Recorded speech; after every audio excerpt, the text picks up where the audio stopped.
Amen, amen. Praise the Lord, ladies and gentlemen. I want to thank God because of you and because of today. And I want to officially say on this platform, Happy New Year. We hope the Lord has kept you. The Lord has preserved you. The Lord has provided for you. The Lord has been good to you. And I'm sure you're celebrating a brand new year full of promise, full of grace, and God is definitely going to do you well. I want to apologize because this morning we had a service destined and prepared especially for you, but for one reason or the other we were not able to come live to you. We only realized we could not come live after we were through with the service, and we apologize for that. But we want to welcome you. Come on in. Let's have some time together, the next 20 or 30 minutes, to just basically share the word of the Lord that He has put in our hearts for you today. And then immediately afterwards, we're going to unveil the theme of the year. And not only that, we also want to pray for your resolutions, for your goals, for your objectives, and for what you've set out to do this year. We hope we are audible enough. We hope we can be able to reach you well. I want to welcome my friend Muchina and Patty. Thank you for joining us today. The Lord richly bless you with all your cohorts that are watching together with you. I also want to thank God for Pastor Rollins, for Emmanuel. I want to thank God for Liz and the rest that are joining us today. The Lord richly bless you. Kindly share.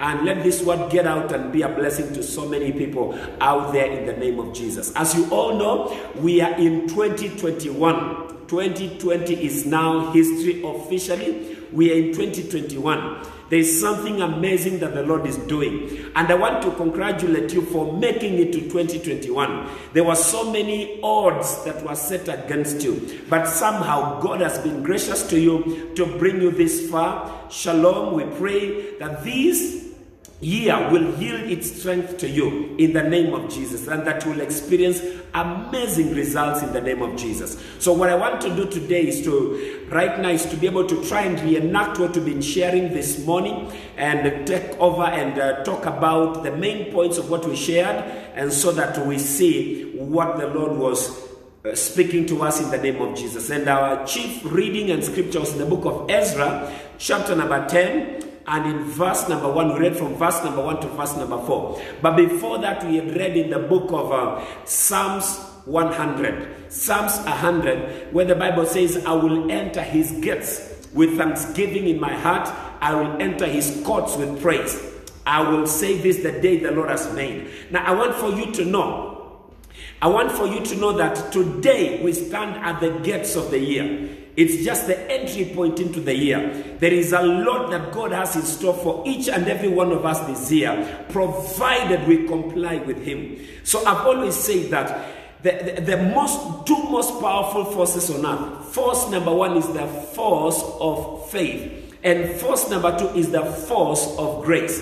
Force number 1, the force of faith. Force number 2, the force of grace. Let's begin with the force of grace. Grace is God's sovereign initiative towards us.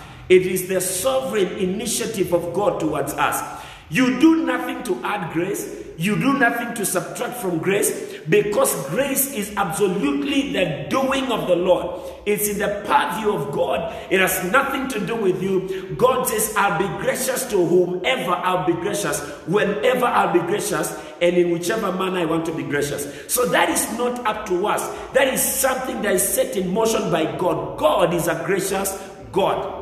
But I want for you to know, there is also the force of faith. The force of faith has everything to do with our response to the grace of God. And so grace is God's loving initiative towards us sinners. But faith is our loving response to the grace of God. So one is an initiative, the other one is a response. So grace, God's initiative. Faith, our response.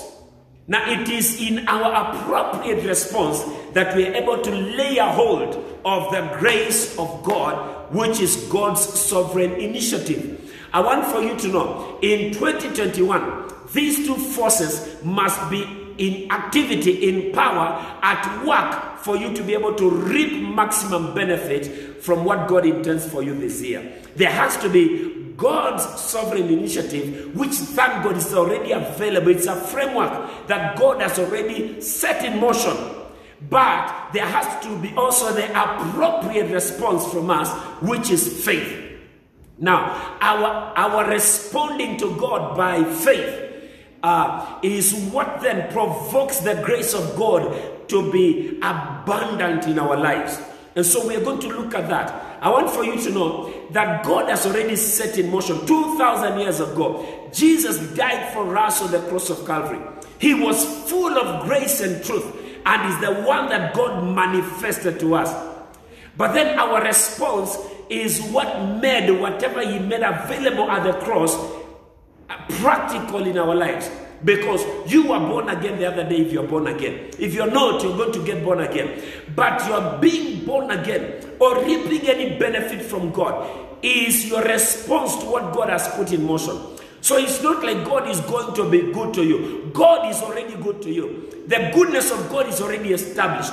Our response to the goodness of God is what triggers it to be activated in our lives. To be activated in our lives. So that means that there are people who are going to catch it earlier, depending with how quickly they respond, based on the information they got. There are others who are late responders, and that is why they get to see the activity of God late in their lives. I pray for you and I that we're going to be early responders. Today, we stand at the gates not only of 2021, but we stand also at the gate of the next decade, 10 years. And I want for you to know, there is a lot that God is setting in motion. For some of us, there is a work God began in 2017. He is bringing to a head in 2021. For God does not go with our calendar years. But calendar years give us an opportunity to be able to reflect, to be able to take stock of what is happening, and also to be able to refocus. And so my prayer for you would be that at the gate of 2021, you'll begin to have some both short-term objectives and long-term goals for your life. And you're going to actionalize them and see them come to pass in Jesus' name. And so we come to our scripture reading for today. The Bible says in the book of Ezra chapter 10 and in verse number 1, now Ezra, while Ezra prayed and made confession, weeping and casting himself down before the house of God, there gathered unto him out of Israel a very great assembly of men, women, and children. For the people wept bitterly. And Shechaniah, son of Jehiel, one of the congregation of the sons of Elam, said to Ezra, we have broken faith and have dealt treacherously against our God, and have married foreign women of the people of the land. Yet now they still hope for Israel in spite of this thing. Therefore, let us make a covenant with our God to put away all the foreign wives and their children according to the counsel of my Lord and of those who tremble at the command of our God. Let it be done according to the law. And verse number 4, the Bible says, arise, for this is your duty, and we are with you. Be strong and brave, and do it. So before we get to verse number 4, which is the crux of the matter today, I want us to look at verse number 1. The Bible says, I want for you to know, first of all, we said this morning that Ezra comes before Nehemiah. And the reason I say that is this. Nehemiah was the builder of the city. Technically speaking, he rebuilt the city of Jerusalem. But Ezra rebuilt the people and the worship and the temple in Jerusalem. So I want for you to know, there cannot be a construction of a city in your life until there is a construction of your spiritual lives. So all that we see in the physical has to emanate in the spiritual. Once there is a restoration of the Ezra chapter, then we come into Nehemiah. Nehemiah rebuilt the walls of the city, but Ezra rebuilt the worship, the altar, the temple, and the people of God.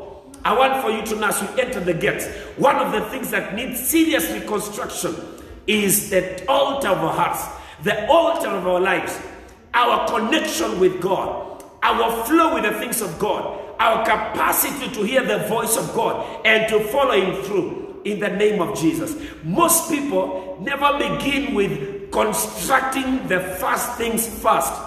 We want to begin with the walls instead of beginning with our hearts. And God wants for us to begin with our hearts, because that is where the construction happens first before anything else follows. So ladies and gentlemen, I want for you to know there is something that God wants done. There's something that God wants achieved. And so I want for you to see this, because it will help you a long way in going forward in the name of Jesus. And so see this. I want you to see this. The Bible says, while Ezra prayed and made confession, weeping and casting himself down before the house of God, there gathered unto him out of Israel a very great assembly of men, women, and children. It is in Ezra that you see men, women, and children all gathered together in the posture of prayer, confession, weeping, casting themselves or bowing down before the house of God. Because what is happening here is that there is a reconstruction of the spiritual before there is a reconstruction of the earthly and the physical. So I want for you to know, God wants to shift our spiritual first before we get to the natural. Now I know you're beginning the year and saying, before the year is over, I want to have a car. Before the year is over, I want to have a house. Before the year is over, I want to have this. And there is nothing wrong with having those aspirations. But it begins with your walk with God. We must begin at Ezra first. There's a lot that went wrong in 2020. Most people lost faith in God. Most people lost faith in government. Most people lost faith in political systems. Most people lost faith in church and in the things of God. I had somebody ask me, if God is really God, why is there corona? And you keep reading on social media how people can easily, quickly, and outrightly complain about a God that they don't even see or know or recognize or realize. I want for you to know, God was not responsible for corona, but God can still be glorified even in corona. So let's forget about 2020. I want us, as we go forward into 2021, as we begin it today, I want us to reconstruct, to go back to the altar of our hearts, to ask ourselves what went wrong. And like Ezra, nobody should be left behind. The Bible mentions the following categories of people. Number one, it says the men, wanaume. And one of the biggest problems we have in our churches today is that there are no men. In our communities today, men are missing in action. That's why we have so many single parents. And whenever we talk about single parents, we're talking about women and children. Those are the people that populate churches. Those are the people that are in the villages. Men are dying quick and earlier. But I want for you to know, God wants to reclaim the men, the male gender, men. The Bible says they were gathered unto Ezra. Number one, men. And today we are praying for the restoration of all the men that are watching. May God restore us. May God remove us from drunkenness and immorality and the things that hold us down, and drug addiction and being addicted to things like football and everything else, and missing out on the things that are most important, which are spiritual leadership and all these kinds of things. God wants the men restored. So when Ezra was bowing down to pray and made confession and weep, the first people we see to join him, number one, were the men. Number two, we see the women. The women, they were not left behind. They were not like this gentleman, Ananias. When he came to the temple, he left his wife behind. So the faith that met him also met his wife, because the wife was led to church.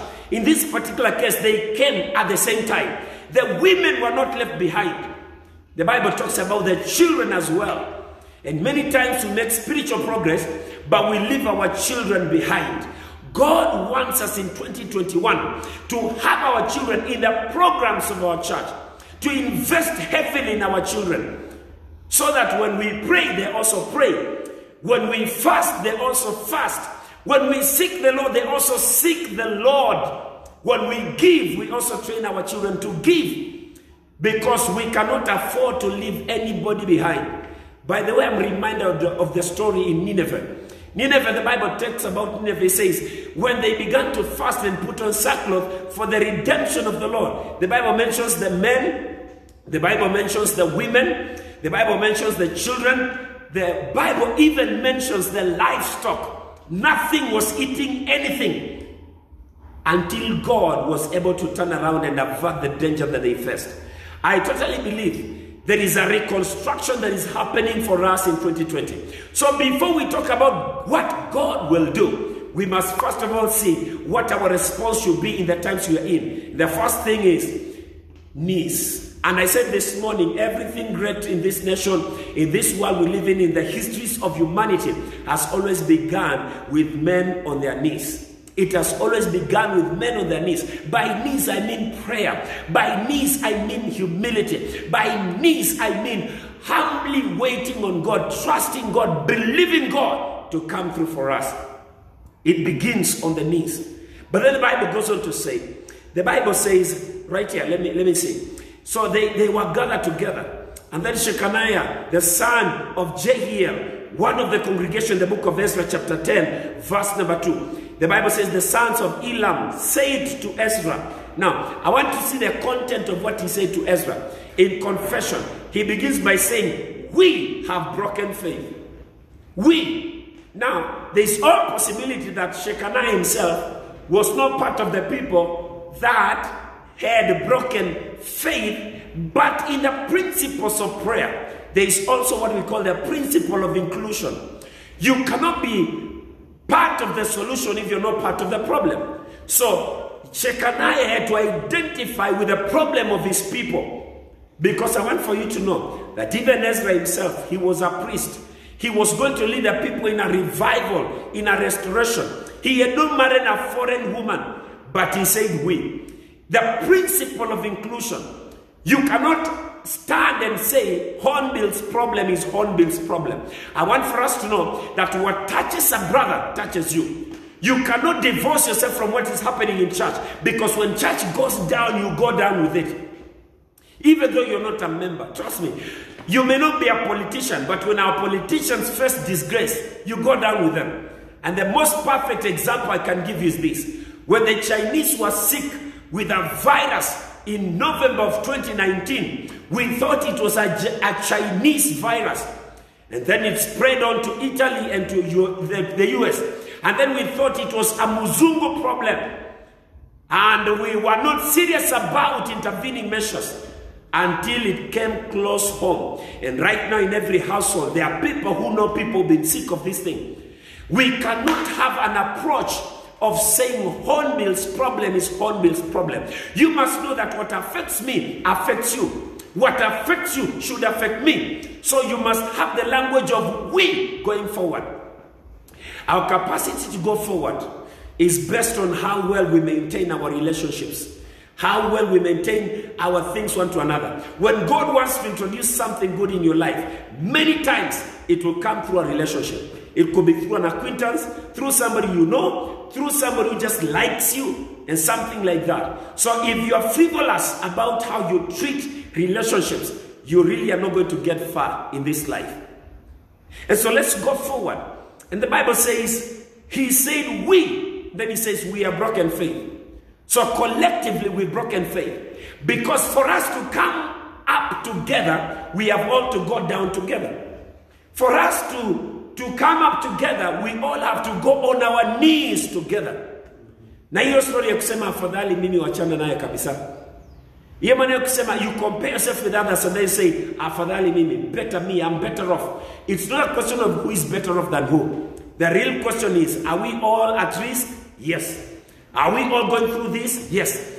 What good is it for me to avert the wrath of God over myself, but my mom suffers, my father suffers, my sisters suffer, my brothers suffer? And that's why I want for you to know. When Jeremiah prophesied about the destruction of Jerusalem, at the end of the day, when you read it very well, you realize that when the Babylonians came to take away the Israelites and burn their cities, they spared Jeremiah. Jeremiah was not taken into captivity. And that is why Jeremiah remains behind and is left behind, though he is not captured. But Jeremiah is a very sad man. The Bible calls him a weeping prophet. He wrote the book of Lamentation. He was left in the ruins, in the smolders, in the dust, in the smoke of burning cities, of a burning temple. People gone. Things no longer functional. All his friends gone. I'm telling you, it was a terrible thing for Jeremiah. No wonder he wrote the book of Lamentation. He lamented, oh Lord, how long will be in the hands of the wicked? Then he writes and says, but this one thing I'm confident of, I shall see the goodness of the Lord in the land of the living. So I want for you to know, there is no way you can divorce yourself from what is happening around you. I'm trying to paint a scenario for you that leads us into how we are supposed to act come 2021 as we begin to mechanize it. Now, the Bible says, we are broken faith, dealt treacherously against our God with married foreign women of the peoples of the land, yet now there is still hope for Israel. And I want for you to know, just as there was hope for Israel, there is hope for you. There is hope for us. The Bible says there is hope for a tree. If it's cut down, that it will sprout again. For those of you who are Bible savvy, you can find that and post that scripture for us. Amen. It says there is hope for a tree. If it is cut down, that it will sprout again. I pray for a sprouting again in our lives in 2021. We might have been cut down in 2020, but I see us sprouting again in 2021. Hallelujah. The Bible goes on to say, there is hope for Israel in spite of this thing. In spite of this thing. Therefore, let us make a covenant with our God to put away all the foreign wives and their children according to the counsel of my Lord, and those who tremble at the command of our God. Let it be done according to the law. Remember, that was the dispensation of the law. We are in the dispensation of grace. But there are lessons we can pick from that propel us forward in Jesus' name. Now we come to verse number 4, which is where I want to dwell on and then be through in a short while. The Bible says in verse number 4, arise, for this is your duty, and we are with you. Be strong and brave, and do it. Be strong and brave, and do it. I'm going to read from a few other translations. The Message Bible says, now get up, Ezra. Take charge. We are behind you. Don't back down. Take charge. We are with you. Don't back down. The English translation, the English Standard Translation says, let me find it for you. It says, arise, for this is your task. We are with you. Be strong and do it. Be strong and do it. Let me read 2 more. The Living Bible says, take courage and tell us how to proceed in setting things straight. We will fully cooperate. Take courage. Tell us how to proceed in setting things straight, and we will fully cooperate.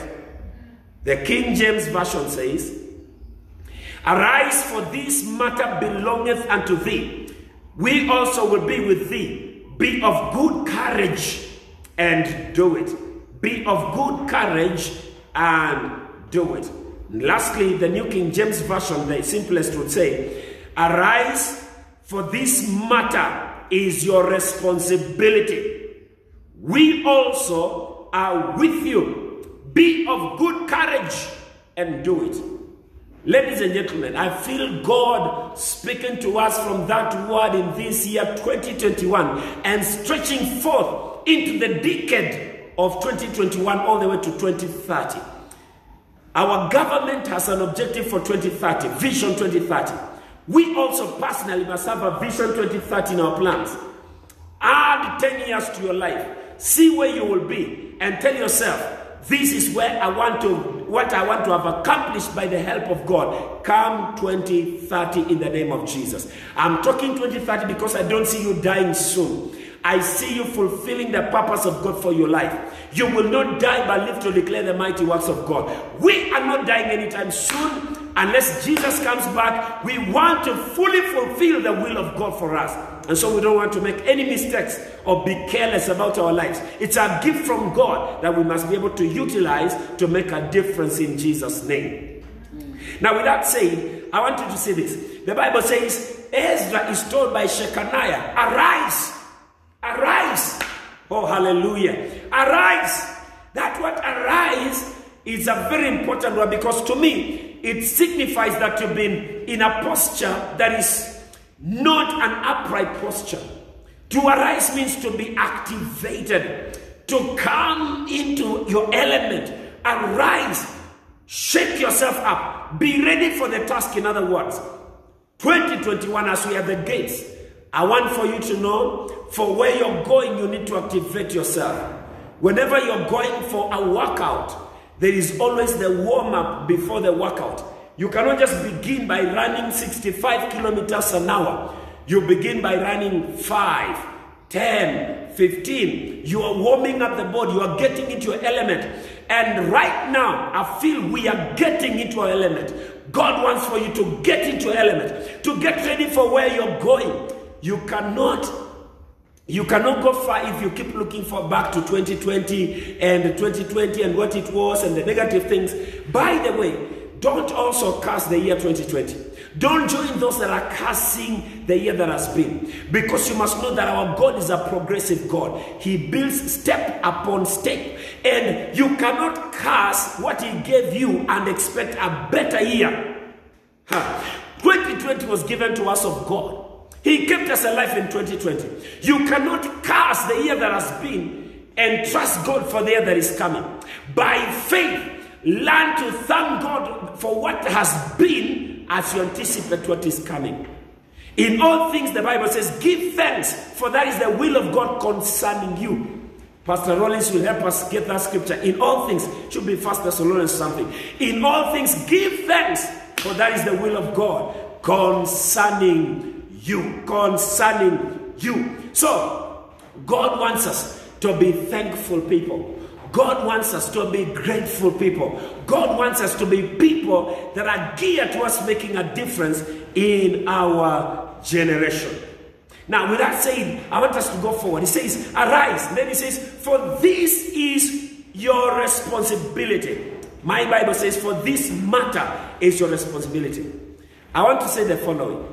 1, you can't go far if you never personalize responsibility. Going forward, you cannot outsource what God has given you capacity to do. Let me explain. Many times, we tend to blame the people that didn't come through for us when things didn't happen the way they were supposed to happen. We tend to shift blame because we are not good at taking responsibility. Most of us have capacity to go forward, but you outsourced your blessing to somebody else. In other words, what I'm saying is this. You've been waiting for somebody to come through for you. And you waited forever. Because somebody promised, I'll do this to you, I'll do this to you, I'll be a good father to you, I'll make a way for you, and you've been waiting. Now, the biggest problem we have is that we've never seen our lives as our own responsibility. You are supposed to work with God, yes, but again, your life is your responsibility. Your going forward is a matter of you taking personal responsibility of things around you. Anything you don't take personal responsibility for will never get done. Anything you don't take personal responsibility for will never get done. If you want it done, do it. Hallelujah. Yeah. If you want it done, do it. Our biggest problem today as believers, as children of God, is that we have outsourced our responsibilities. We've given it to somebody else. Anifanyie, anitafutie, anipeleke, aniombe, anifastie, anifanyie nini. Remember me in prayers. Why would I pray for you if you cannot pray for yourself? Why would I love you enough to pray for you when you don't love yourself enough to abstain from some food for yourself? That is why God tells Abraham, go for your own advantage. from this place in the book of Genesis chapter 12. Arise and go for your own advantage, Amplified Bible. So sometimes you need to realize it is for my advantage that I'm going. It is for my advantage that I'm doing this thing.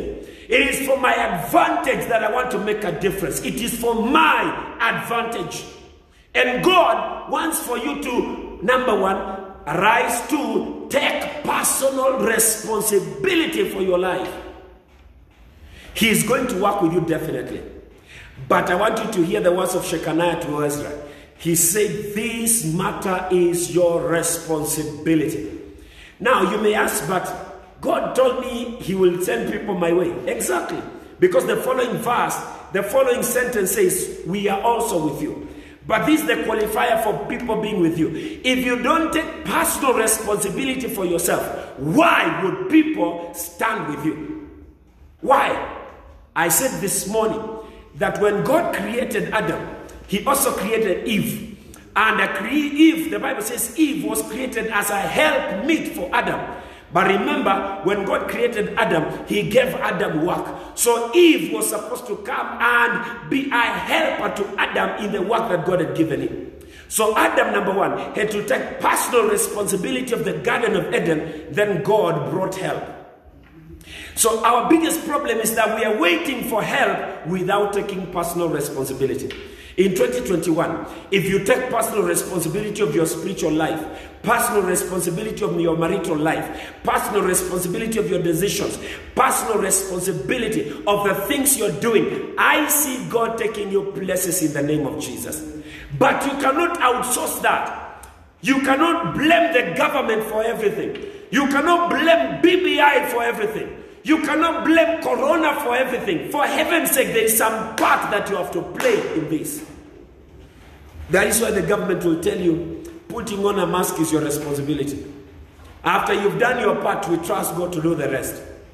So, personal responsibility has something to do with the element of, it has something to do with the element of what? I'm looking for something here. I said personal responsibility has something to do with the element of faith. That is what I wanted to say. It has something to do with the element of faith. God has called us to walk by faith.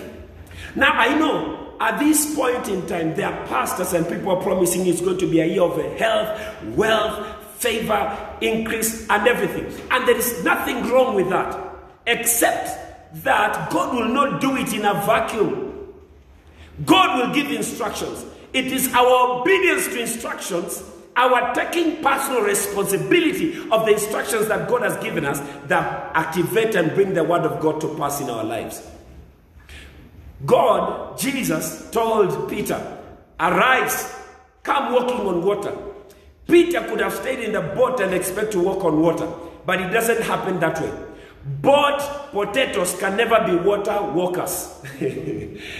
If you are in the boat and you are determined to sit in the boat, when will you ever walk on water? It's our time in 2021 to arise and to make those steps of faith into the water by faith and trust the Lord to bring to pass his will, purpose and plan for our lives. You cannot be a boat potato. I'll say that again. It sounded good on the tongue. Amen. You cannot be a boat potato and a water walker at the same time. That I got it from a pastor friend of mine.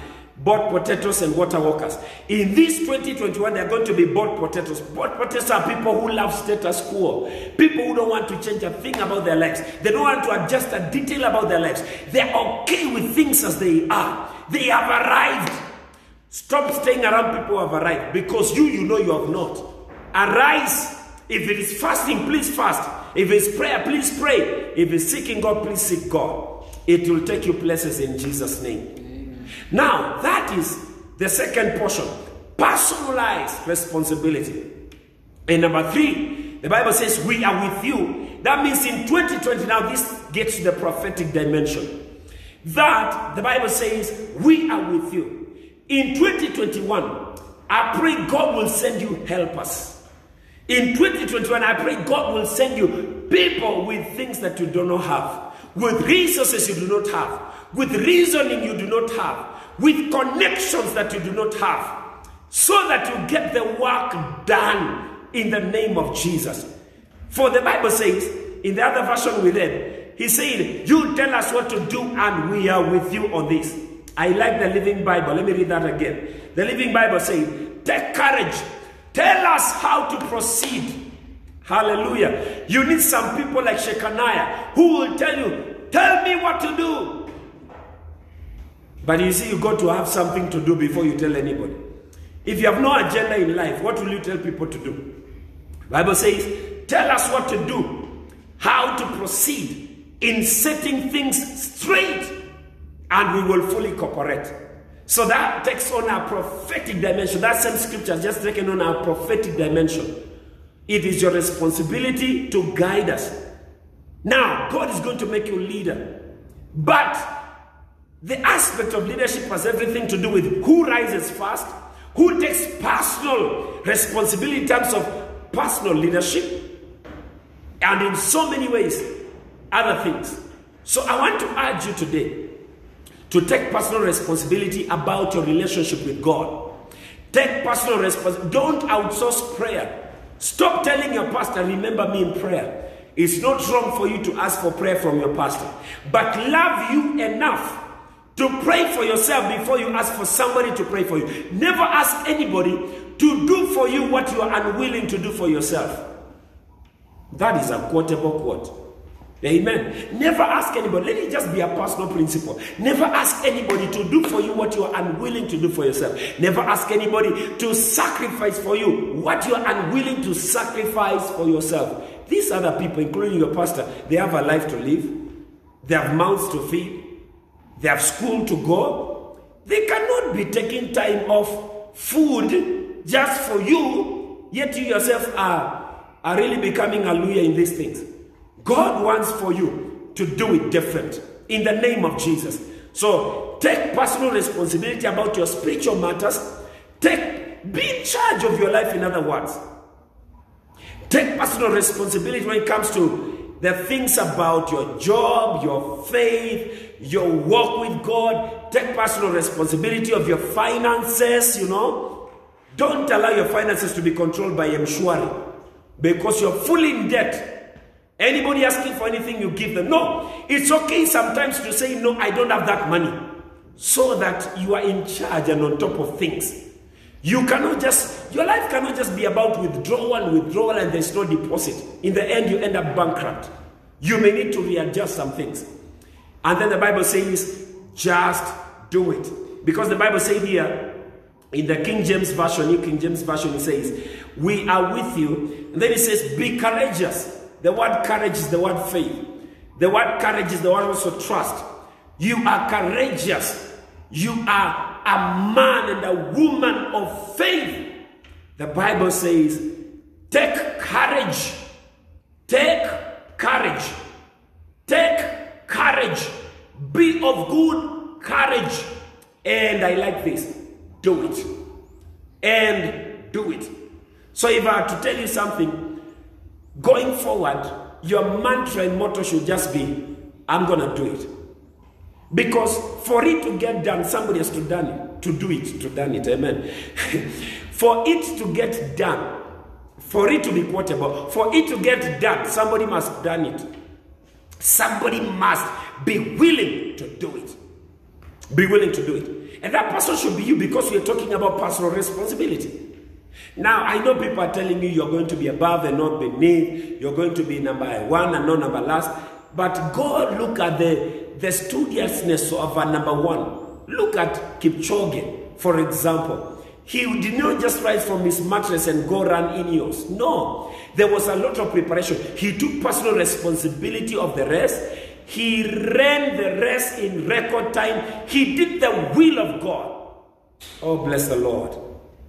Bless the Lord. In the name of Jesus. So he says, you must do it. And for you to do it, there has to be an element where you take personal responsibility of your own preparation, of your own arising, of your own going forward and doing the will of God. Now, with that said, I want to unveil the word that God gave us for the year. And I pray that God will speak to your heart in the name of Jesus. Just back here, so allow me to just work on that in Jesus' name. So at the beginning of this year, God gave me a word. This word will be a lot of help to all of us in Jesus' name. I hope I'm still audible. I hope I'm still good and audible. Thank you so much. All right, good. There's a bit of a reflection, but it's still okay. Sorry.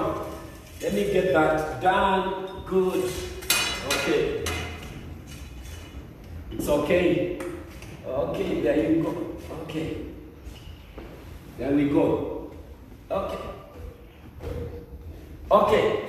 Our word for the year is Engage 2021. I did that better in the first service because I had a bit of help, amen.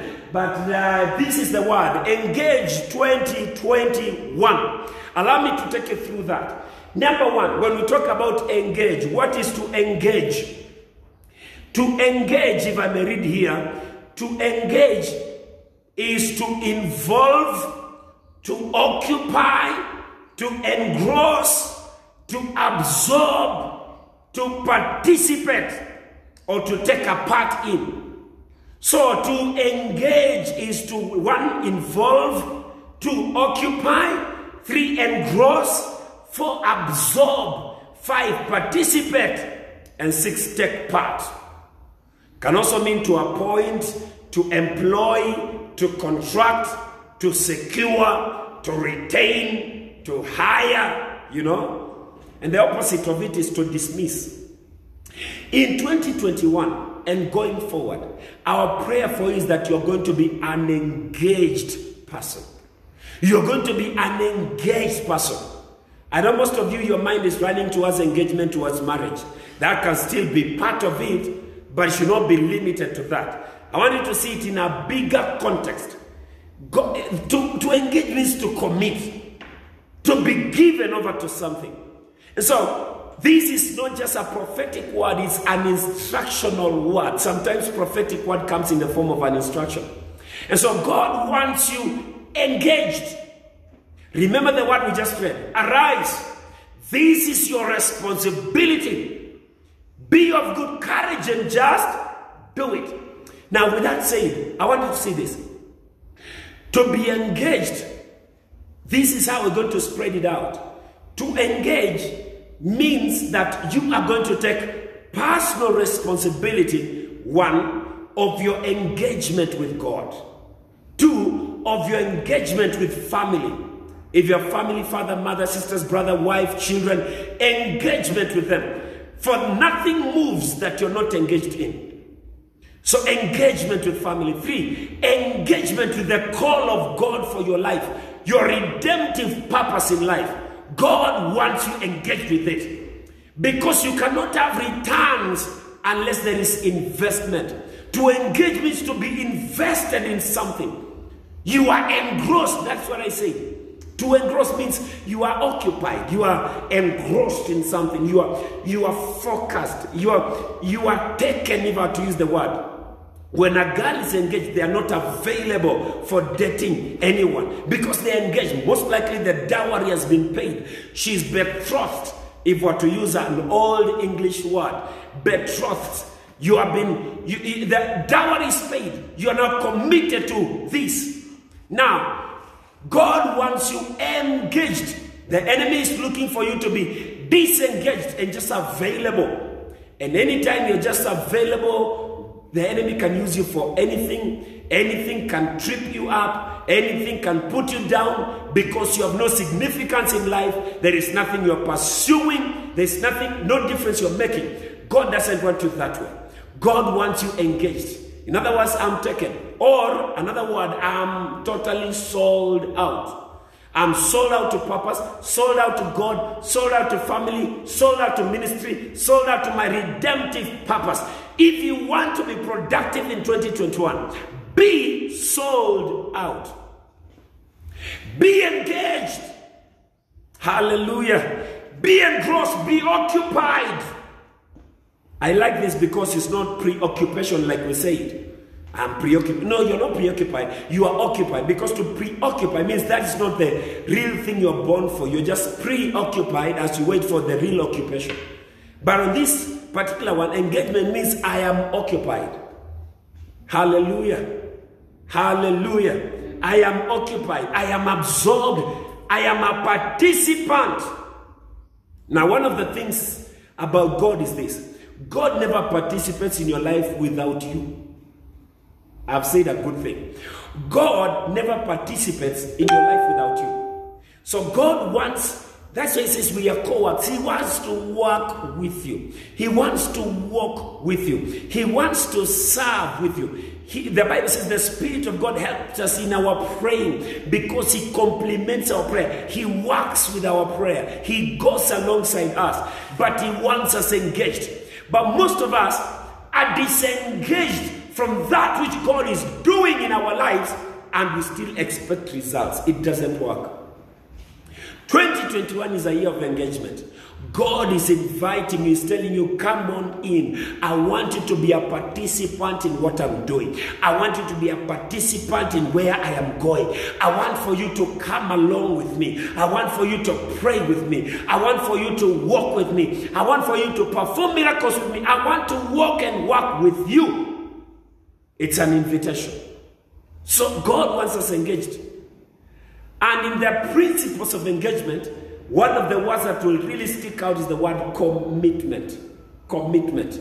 I once heard a preacher say, the word commitment is the word we use when we are burying people. When you bury people, you say, I commit you to the ground.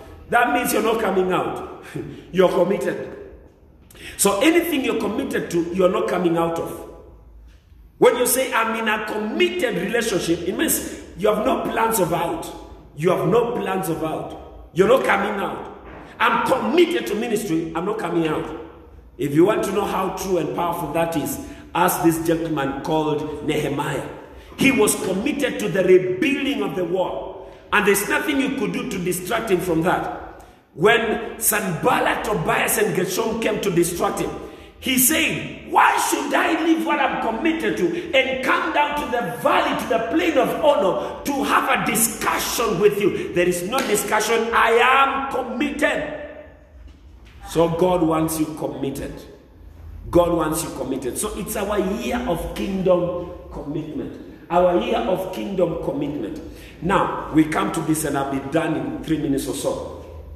We come to this. So there's going to now to be the element of faith and the element of grace. In this year, there's going to be your input and God's input. Remember, God's input is his sovereign initiative. Your input is your loving response. God's input is his sovereign initiative. He initiates it. He gives you the power. It is his agenda to begin with. But then, your response, your loving response is what we are calling your faith. So let's begin with your part. Number one, we said we are going to, number one, disengage from the redundant. To disengage from the redundant, okay? Now, the word redundant, okay? The word redundant is a very powerful word because it helps us, not really a powerful word, it's just a pictorial word that will help us understand a few things. So I'll check for the synonyms here, give them to you like I always do. Amen. To be redundant means you are jobless, fired, dismissed, terminated, laid off. In other words, you're out of work, out of job. Okay? So when we talk about redundancies, we are talking about things in your life that are no longer making sense, they're no longer employed. They're just things you do for the sake of doing, but they have no returns. There are things you just do because you do them. They don't reward, they don't add value. One of them is constantly being on social media, doing nothing. It's a redundant exercise that just drains you. Watching football, everything, watching wrestling, when you're supposed to praise God, it doesn't add any value to you. Their language is not a blessing. Nothing is a blessing in that place. Except for recreation facilities. I mean, for recreation purposes, you cannot spend your life on social media. No.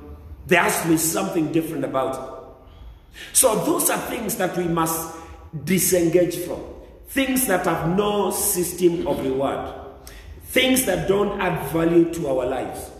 things that don't make a difference for us, the Bible says disengage. So that's the first thing we will do. So that would mean that you take some time and reflect. One of the reasons why our resolutions don't work too well is because they are not born out of reflection. They're just things to throw around. This is my year of blessing. This is my year of marrying. This is my year of what? You've not sat down to think about what you're saying, so that there will be enough reserve energy to carry it out, because it is a well thought out thing. The Bible says whoever intends on building a tower must sit down first, count the cost to see whether he has enough to finish what is beginning. So basically that's what we're saying. Withdraw from the redundant. Disengage from the redundant. Now, I want to use the example of a manual vehicle. If you want for the car to begin to move, you must move the gear from the neutral into gear 1.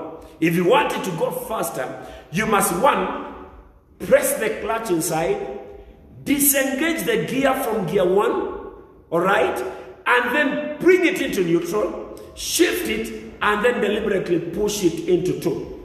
And so those are the 3 things you're going to do. 1, disengage. 2, shift. And 3, engage. So let's talk about 2. So 1, I've disengaged from the redundant. Number 2, we are going to shift. Number 1, mindsets. Number 2, focus. Number 3, priorities. And number 4, we are going to shift loyalties. Those 4 things are very important. Mindset, focus, priorities, and loyalties. Now, we were going to take some time later on to look into that. But then number 3, we are going to engage kingdom order and kingdom agenda. The kingdom has an agenda. And in days coming, we're going to talk about kingdom agenda and how we are supposed to prioritize that. And number 2, we are supposed to be engaged in kingdom order. That would mean that you're sold out to order, that your life is patterned by God. The Bible basically says the steps of a righteous man are ordered of the Lord. They are ordered of the Lord. So back to our scripture.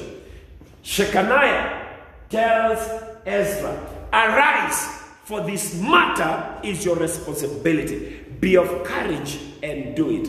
And there, ladies and gentlemen, is our word of the year. Praise the Lord. That is our word of the year. I hope it makes a difference for you. I hope it's something that is actionable, something you can work with in terms of your going forward and making a difference in the name of Jesus.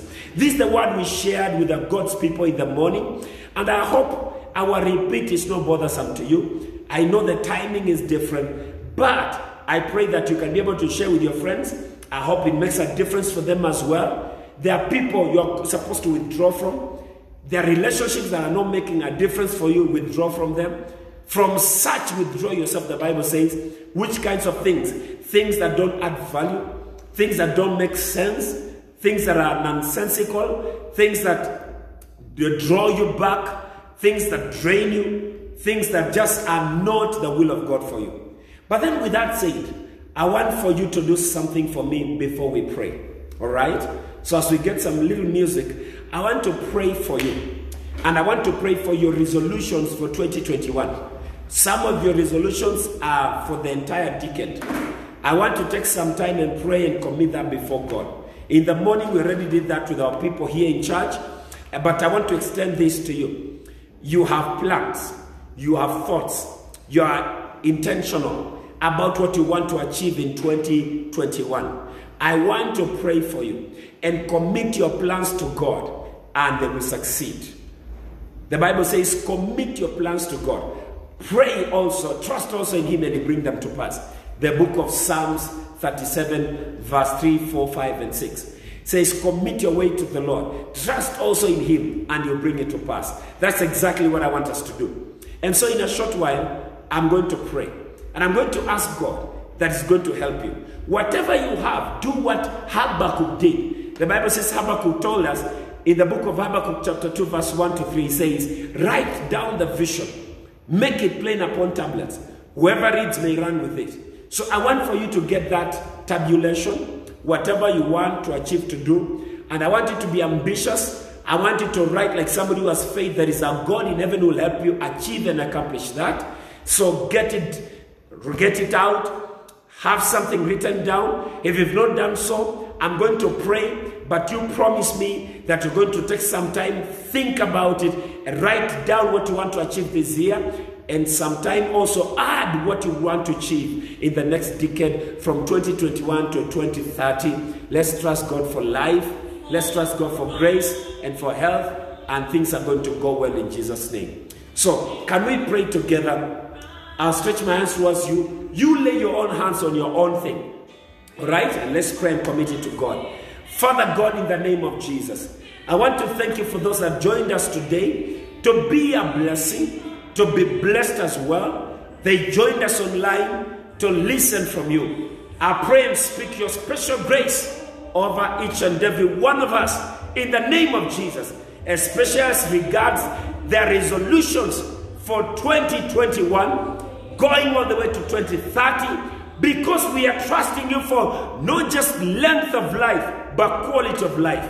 We are also trusting you today for that kind of grace that it takes to be able to finish what we are beginning. In the name of Jesus Christ, we pray as they lay hands on their own projects and they put their trust in you, according to your word, you are going to bring it to pass. In the name of Jesus Christ.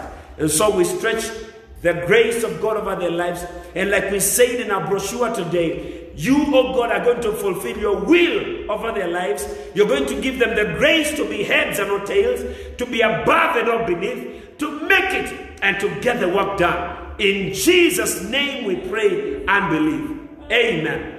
Here is our slogan going forward. You and I are going to get it done. And so, even on your hashtag, please get it done. This is our way of getting the work done, of getting the vision accomplished. Get it done. That house you want to build in the village, get it done. That PhD you want to pursue, get it done. That master's, get it done. That degree, get it done. If you want to get a diploma, please get it done. And I told you, if you want to get it done, do it. Get it done. And so, this is not a year of jokers. This is not a year of people are playing around. We want you to get it done. If you want to be a blessing to our ministry today, this being most likely your first offering in 2021, you want to follow the processes we have there on the description of this video and be a blessing to our ministry. But as well, we know this is how you also are getting blessed wherever you are. So send in your gift, your tithe, your offering, whatever it is, and be a blessing to the work of God over here. The numbers are written down there in the description. You can just click on the description, get the description, get the word, and it will reflect Precious Faith Church Eldoret, and will be blessed to receive your offering. Otherwise, thank you. The Lord bless you. And once again, Muchina, thank you for being with us, and the rest of your team, and all the other people that are joining us to watch this program. The Lord bless you, keep you, cause His face to shine upon you, and give you His peace. Once again, Happy New Year 2021. Shalom. Amen.